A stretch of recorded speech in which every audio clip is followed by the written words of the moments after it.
नमस्कार दोस्तों, आज मैं आपको सत्यनारायण व्रत कथा सुनाने जा रही हूँ। पहला अध्याय प्रारंभ। एक समय नैमिषारण्य तीर्थ में सोनक आदि 88,000 ऋषियों ने श्री सूत जी से पूछा, हे प्रभु, इस कलयुग में वेद विद्या रहित मनुष्यों को प्रभु भक्ति किस प्रकार मिलेगी तथा उनका उद्धार कैसे होगा। इसलिए हे मुनि, कोई ऐसा तप कहिए जिससे थोड़े समय में पुण्य प्राप्त हुए तथा मनवांछित फल मिले। वह कथा सुनने की हमारी इच्छा है। सर्वशास्त्र गाता श्री सूत जी बोले, हे वैष्णवों में पूज्य, आप सबने प्राणियों की हित की बात पूछी है। अब मैं उस श्रेष्ठ व्रत को आप लोगों से कहूँगा जिस व्रत को नारद जी ने लक्ष्मी नारायण से पूछा था और लक्ष्मीपति ने मुनिश्रेष्ठ नारद से कहा था। सो ध्यान से सुनिए। एक समय योगीराज नारद जी दूसरों के हित की इच्छा से अनेक लोकों में घूमते हुए मृत्यु लोक में आ पहुँचे। या अनेक योनियों में जन्मे हुए प्राय सभी मनुष्यों को अपने कर्मों द्वारा अनेकों दुखों से पीड़ित देखकर सोचा कि किस यत्न के करने से निश्चय ही प्राणियों के दुखों का नाश हो सकेगा। ऐसा मन में सोचकर विष्णु लोक को गए। वह श्वेत वर्ण और 4 भुजाओं वाले देवों के ईश नारायण को देखकर, जिनके हाथों में शंख चक्र गदा और पद्म थे तथा वरमाला पहने हुए थे, स्तुति करने लगे। हे भगवान, आप अत्यंत शक्ति से संपन्न हैं। मन तथा वाणी भी आपको नहीं पा सकती। आपका आदि मध्य अंत नहीं है। निर्गुण स्वरूप सृष्टि के आदि भूति वे भक्तों के दुखों को नष्ट करने वाले हो। आपको मेरा नमस्कार है। नारद जी से इस प्रकार की स्तुति सुनकर विष्णु भगवान बोले, हे मुनि श्रेष्ठ, आपके मन में क्या है? आपका किस काम के लिए आगमन हुआ है? निसंकोच कहो। तब नारद मुनि बोले, मृत्यु लोक में सब मनुष्य जो अनेक योनियों में पैदा हुए हैं, अपने अपने कर्मों के द्वारा अनेक प्रकार के दुखों से दुखी हो रहे हैं। हे नाथ, मुझ पर दया रखते हो तो बतलाइए कि उन मनुष्य के सब दुख थोड़े ही प्रयत्न से कैसे दूर हो सकते हैं। श्री भगवान जी बोले, हे नारद, मनुष्यों की भलाई के लिए तुमने बहुत अच्छी बात पूछी है। जिस काम के करने से मनुष्य मोह से छूट जाता है वह मैं कहता हूँ। सुनो, बहुत पुण्य देने वाला, स्वर्ग तथा मृत्यु लोक दोनों में दुर्लभ एक उत्तम व्रत है। आज मैं प्रेमवश होकर तुमसे कहता हूँ, सत्यनारायण का ये व्रत अच्छी तरह विधि पूर्वक करके मनुष्य आयु पर्यंत यहाँ का सुख भोग कर मरने पर मोक्ष को प्राप्त होता है। श्री भगवान के वचन सुनकर नारद मुनि बोले कि उस व्रत का फल क्या है, क्या विधान है और किसने ये व्रत किया और किस दिन ये व्रत करना चाहिए, विस्तार से कहिए। भगवान बोले, दुख शोक आदि को दूर करने वाला, धन धान्य को बढ़ाने वाला, सौभाग्य तथा संतान को देने वाला ये व्रत सब स्थानों पर विजयी करने वाला है। भक्ति और श्रद्धा के साथ किसी भी दिन मनुष्य श्री सत्यनारायण की प्रातःकाल के समय ब्राह्मणों और बंधुओं के साथ धर्मपरायण होकर पूजा करे। भक्ति भाव से नैवेद्य, केले का फल, घी, दूध, गेहूं का चूर्ण, सवाया लेवे। गेहूं के अभाव में साठी का चूर्ण, शक्कर तथा गुड़ लें और सब भक्षण योग्य पदार्थ जमा करा के भगवान को अर्पण कर देवे तथा बंधुओं सहित ब्राह्मणों को भोजन करावे। पश्चात स्वयं भोजन करे। नित्य गीत आदि का आचरण कर सत्य नारायण भगवान का स्मरण करते हुए समय व्यतीत करे। इस तरह व्रत करने पर मनुष्य की इच्छा निश्चय पूरी होती है। विशेष काल में भूमि पर यही मोक्ष का सरल उपाय है। श्री सत्यनारायण भगवान की जय। दूसरा अध्याय प्रारंभ। सूत जी बोले, हे ऋषियों, जिसने पहले समय में इस व्रत को किया है उसका इतिहास कहता हूँ, ध्यान से सुनो। सुंदर काशीपुरी नगरी में एक अत्यंत निर्धन ब्राह्मण रहता था। वह भूख प्यास से बेचैन हुआ नित्य पृथ्वी पर घूमता था। ब्राह्मणों से प्रेम करने वाले भगवान ने ब्राह्मण को दुखी देखकर बूढ़े ब्राह्मण का रूप धर उसके पास जा आदर के साथ पूछा, हे विप्र, नित्य दुखी हुआ पृथ्वी पर क्यों घूमता है? ये श्रेष्ठ ब्राह्मण, यह सब मुझसे कहो, मैं सुनना चाहता हूँ। ब्राह्मण बोला, मैं निर्धन ब्राह्मण हूँ, भिक्षा के लिए पृथ्वी पर फिरता हूँ। हे भगवान, यदि आप इसका उपाय जानते हो तो कृपा कर कहो। वृद्ध ब्राह्मण बोला कि सत्यनारायण भगवान मनवांछित फल देने वाले हैं, इसलिए हे ब्राह्मण, तू उनका पूजन कर, जिसके करने से मनुष्य सब दुखों से मुक्त होता है। ब्राह्मण को व्रत का सारा विधान बतलाकर बूढ़े ब्राह्मण का रूप धारण करने वाले सत्यनारायण भगवान अंतर्ध्यान हो गए। जिस व्रत को वृद्ध ब्राह्मण ने बतलाया है मैं उसको करूँगा। ये निश्चय करने पर उसे रात में नींद भी नहीं आई। वह सवेरे उठ सत्यनारायण के व्रत का निश्चय कर भिक्षा के लिए चला। उस दिन उसको भिक्षा में बहुत धन मिला, जिससे बंधु बांधवों के साथ उसने सत्यनारायण का व्रत किया। इसके करने से वह ब्राह्मण सब दुखों से छूटकर अनेक प्रकार की संपत्तियों से युक्त हुआ। उस समय से वह ब्राह्मण हर मास व्रत करने लगा। इस तरह सत्यनारायण भगवान के व्रत को जो करेगा वह मनुष्य सब दुखों से छूट जाएगा। इस तरह नारद जी से नारायण का कहा हुआ ये व्रत मैंने तुमसे कहा।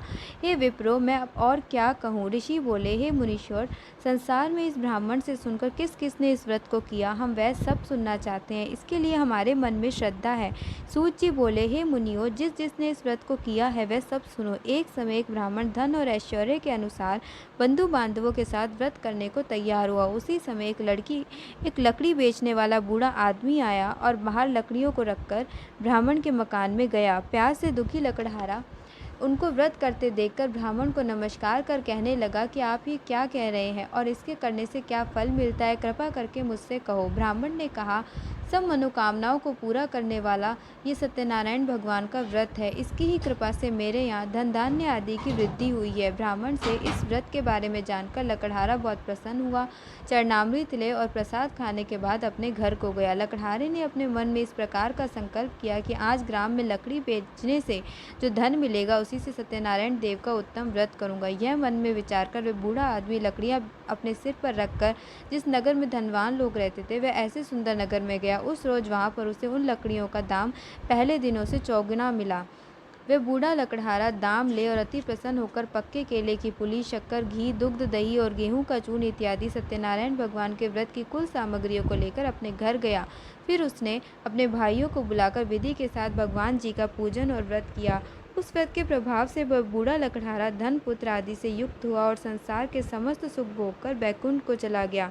श्री सत्यनारायण भगवान ने की जय। तीसरा अध्याय प्रारंभ।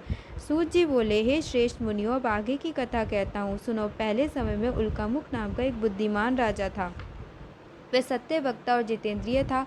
प्रतिदिन देव स्थानों पर जाता तथा गरीबों को धन देकर उनके कष्ट दूर करता था। उसकी पत्नी कमल के समान मुख वाली और सती साध्वी थी। भद्रशिला नदी के तट पर उन दोनों ने श्री सत्यनारायण का व्रत किया। उस समय में वहाँ एक साधु वैश्य आया। उसके पास व्यापार के लिए बहुत सा धन था। वह नाव को किनारे पर ठहराकर राजा के पास आया और राजा को व्रत करते हुए देखकर विनय के साथ पूछने लगा, हे राजन, भक्तियुक्त चित्त से ये आप क्या कर रहे हैं? मेरी सुनने की इच्छा है, सो आप यह मुझे बताइए। राजा बोला, हे साधु, अपने बांधवों के साथ पुत्र आदि की प्राप्ति के लिए ये महाशक्तिवान सत्यनारायण भगवान का व्रत व पूजन किया जा रहा है। राजा के वचन सुनकर साधु आदर से बोला, हे राजन, मुझसे इसका सब विधान कहो, मैं भी आपके कथन अनुसार इस व्रत को करूँगा। मेरी भी कोई संतान नहीं है, इससे निश्चय ही होगी। राजा से सब विधान सुनकर व्यापार से निवृत्त हो वे आनंद के साथ घर गया। साधु ने अपनी स्त्री से संतान देने वाले उस व्रत का समाचार सुनाया और कहा कि जब मेरी संतान होगी तब मैं इस व्रत को करूंगा। साधु ने ऐसे वचन अपनी स्त्री लीलावती से कहे। एक दिन उसकी स्त्री लीलावती पति के साथ आनंदित हो संसारिक धर्म में प्रवृत्त होकर सत्यनारायण भगवान की कृपा से गर्भवती हो गई तथा 10वें महीने में उसके एक सुंदर कन्या का जन्म हुआ।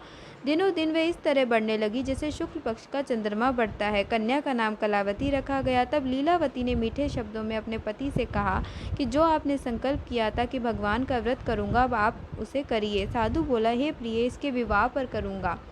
इस प्रकार अपनी पत्नी को आश्वासन दे वह नगर को गया। कलावती पितृगृह में वृद्धि को प्राप्त हो गई। साधु ने जब नगर में सखियों के साथ अपनी पुत्री को देखा तो तुरंत दूध बुलाकर कहा कि पुत्री के वास्ते कोई सुयोग्य वर को देखकर लाओ। साधु की आज्ञा पाकर दूत कंचन नगर पहुंचा और वहां पर बड़ी खोज खबर कर देखभाल कर लड़की के लिए सुयोग्य वाणिक पुत्र को ले आया। उस सुयोग्य लड़के को देखकर साधु ने अपने बंधु बांधवों सहित प्रसन्नचित्त अपनी पुत्री का विवाह उसके साथ कर दिया, किंतु दुर्भाग्य से विवाह के समय भी उस व्रत को करना भूल गया। तो श्री भगवान क्रोधित हो गए और श्राप दिया कि तुम्हें दारुण दुख प्राप्त होगा। अपने कार्य में कुशल साधु बनिया जामाता सहित समुद्र के समीप स्थित रत्नपुर नगर में गया और वहां दोनों ससुर जमाई चंद्रकेतु राजा के उस नगर में व्यापार करने लगे।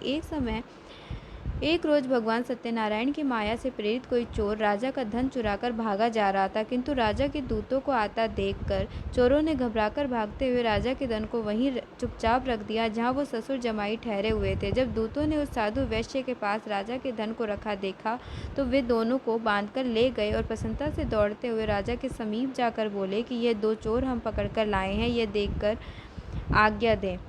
तब राजा की आज्ञा से उनको कठोर कारावास में डाल दिया और उनका सब धन छीन लिया। सत्यनारायण भगवान के श्राप द्वारा उनकी पत्नी भी घर पर बहुत दुखी हुई और घर पर जो धन रखा था चोर चुरा कर ले गए। शारीरिक व मानसिक पीड़ा तथा भूख प्यास से अति दुखित हो अन्न की चिंता में कलावती एक ब्राह्मण के घर गई और वहां उसने सत्यनारायण भगवान का व्रत होते देखा।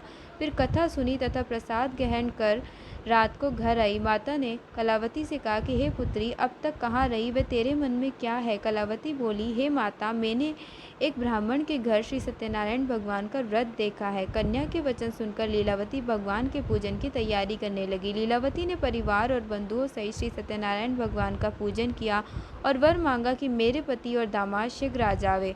साथ ही प्रार्थना की कि हम सबका अपराध क्षमा करो। सत्यनारायण भगवान इस व्रत से संतुष्ट हो गए और राजा चंद्रकेतु को स्वप्न में दर्शन देकर कहा कि हे राजन, दोनों वैश्यों को प्रातः ही छोड़ दो। उनका सब धन जो तुमने ग्रहण किया है दे दो, नहीं तो मैं तेरा धन, राज्य, पुत्र आदि सब नष्ट कर दूंगा। राजा से ऐसे वचन कहकर भगवान अंतर्ध्यान हो गए। प्रातःकाल राजा चंद्रकेतु ने सभा में अपना स्वप्न सुनाया। फिर दोनों वाणिक पुत्रों को कैद से मुक्त कर सभा में बुलाया। दोनों ने आते ही राजा को नमस्कार किया। राजा मीठे वचनों से बोला, हे महानुभावो, भावीवश ऐसा कठिन दुख प्राप्त हुआ है, अब तुम्हें कोई भय नहीं। ऐसा कहकर राजा ने उनको नए नए वस्त्र आभूषण पहनाए तथा उनका जितना धन लिया था उससे दूना धन देकर आदर सहित विदा किया। दोनों वैश्य अपने घर को चल दिए। श्री सत्यनारायण भगवान ने की जय। चौथा अध्याय प्रारंभ। सूत जी बोले, वैश्य ने मंगलाचार करके यात्रा आरंभ की और अपने नगर को चला। उनके थोड़ी दूर निकलने पर दंडी वेशधारी सत्यनारायण ने उनसे पूछा कि हे साधु, तेरी नाव में क्या है? अभिमानी वाणिक हंसता हुआ बोला, हे दंडी, आप क्यों पूछते हो? क्या धन लेने की इच्छा है? मेरी नाव में तो बेल और पत्ते भरे हैं। वैश्य का कठोर वचन सुनकर भगवान ने कहा, तुम्हारा वचन सत्य हो। दंडी ऐसा कहकर वहां से दूर चले गए और कुछ दूर जाकर समुद्र के किनारे बैठ गए।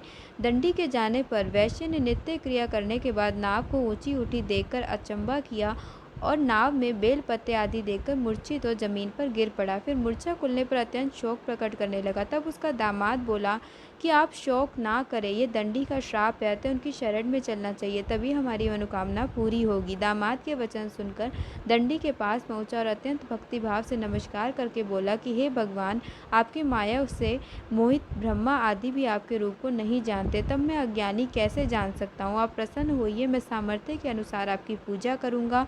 मेरी रक्षा करो और पहले के समान नौका में धन भर दो। उसके भक्तियुक्त वचन सुनकर भगवान प्रसन्न हो उसकी इच्छा अनुसार वर देकर अंतर्ध्यान हो गए। तब उन्होंने नाव पर आकर देखा कि नाव धन से परिपूर्ण है। फिर वे भगवान सत्यनारायण का पूजन कर साथियों सहित अपने नगर को चला। अब अपने नगर के निकट पहुंचा तो तब दूत घर भेजा और दूत ने साधु के घर जा उसकी स्त्री को नमस्कार कर कहा कि साधु अपने दामाद सहित इस नगर के समीप आ गए हैं। ऐसा वचन सुन साधु की स्त्री ने बड़े हर्ष के साथ सत्यदेव का पूजन कर पुत्री से कहा कि मैं अपने पति के दर्शन को जाती हूँ, तू कार्य पूर्ण कर शीघ्र आ। माता के ऐसे वचन सुनकर कलावती प्रसाद छोड़कर पति के पास गई। प्रसाद की अवज्ञा के कारण सत्यदेव ने रुष्ट हो उसके पति को नाव सहित पानी में डुबो दिया। कलावती अपने पति को ना देखकर रोती हुई जमीन पर गिर गई। इस तरह नौका को डूबा हुआ तथा कन्या को रोता देख साधु दुखित हो बोला, हे प्रभु, मुझसे या मेरे परिवार से जो भूल हुई है उसे क्षमा करो। उसकी दीन वचन सुनकर सत्यदेव प्रसन्न हो गए और आकाशवाणी हुई, हे साधु, तेरी कन्या मेरे प्रसाद को छोड़कर आई है, इसलिए इसका पति अदृश्य हुआ है। यदि वह घर जाकर प्रसाद खाकर लौटे तो इसे पति अवश्य मिलेगा। ऐसी आकाशवाणी सुनकर कलावती ने घर पहुंचकर प्रसाद खाया, फिर आकर पति के दर्शन किए। तत्पश्चात साधु ने बंधु बांधवों सहित सत्यदेव का विधि पूर्वक पूजन किया। उस दिन से वे पूर्णिमा को सत्यनारायण का पूजन करने लगा। फिर इस लोक का सुख होकर अंत में स्वर्ग लोक को गया। श्री सत्यनारायण भगवान ने की जय। 5वां अध्याय प्रारंभ। सूत जी बोले, हे ऋषियों, मैं और भी कथा कहता हूँ, सुनो। प्रजा पालन में लीन तुंगध्वज नाम का एक राजा था। उसने भी भगवान का प्रसाद त्याग कर बहुत दुख पाया। एक समय वन में जाकर वन्य पशुओं को मारकर बड़ के पेड़ के नीचे आया। वहाँ उसने ग्वालों को भक्ति भाव से बांधवों सहित सत्यनारायण जी का पूजन करते देखा।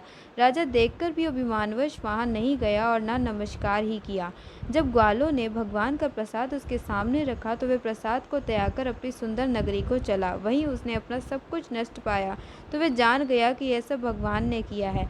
तब वे विश्वास कर ग्वालों के समीप गया और विधि पूर्वक पूजन कर प्रसाद खाया तो सत्यदेव की कृपा से पहले जैसा था वैसा ही हो गया। फिर दीर्घ काल तक सुख भोगकर मरने पर स्वर्गलोक को गया। जो मनुष्य इस परम दुर्लभ व्रत को करेगा, भगवान की कृपा से उसे धन धान्य की प्राप्ति होगी। निर्धन धनी और बंदी बंधन से मुक्त होकर निर्भय हो जाता है।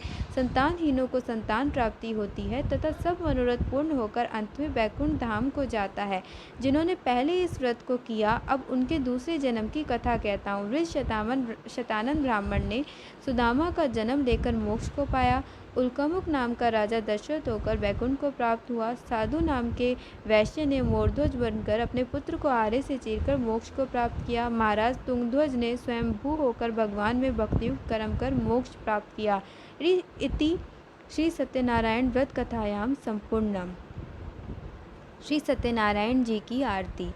जय लक्ष्मी रमणा स्वामी, जय लक्ष्मी रमणा। श्री सत्यनारायण स्वामी जन पातक हरणा।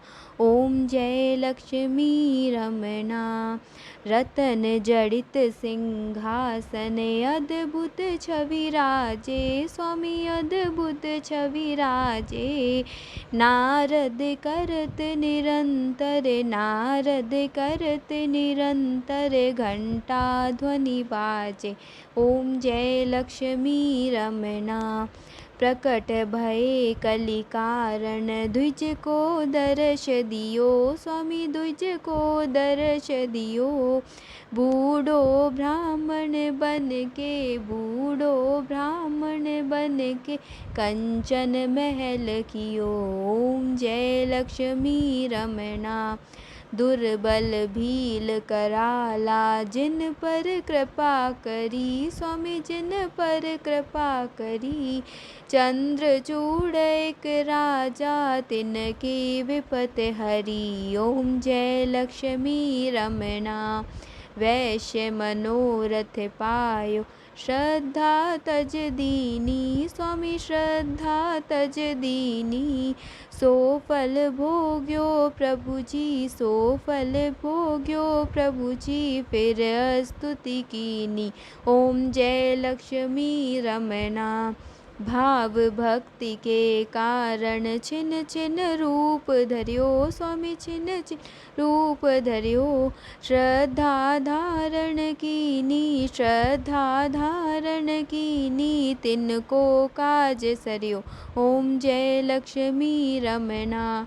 ग्वाल बाल संग राजा, वन में भक्ति करी, स्वामी वन में भक्ति करी। मन वांछित फल दीनो, मन वांछित फल दीनो, दीन दयाल हरि। ओम जय लक्ष्मी रमणा। चढ़त प्रसाद सवायो, कदली फल मेवा, स्वामी कदली फल मेवा। धूप दीप तुलसी से, धूप दीप तुलसी से, राजी सत्यदेवा। ओम जय लक्ष्मी रमणा। श्री सत्यनारायण जी की आरती जो कोई नर गावे, स्वामी प्रेम सहित गावे। कहत शिवानंद स्वामी, कहत हरि हर स्वामी, मनवांछित फल पावे। ओम जय लक्ष्मी रमणा, ओम जय लक्ष्मी रमणा, स्वामी जय लक्ष्मी रमणा। श्री सत्यनारायण स्वामी जन पातक हरणा। ओम जय लक्ष्मी रमणा। धन्यवाद दोस्तों। आशा करती हूँ कि आपको कहानी पसंद आए।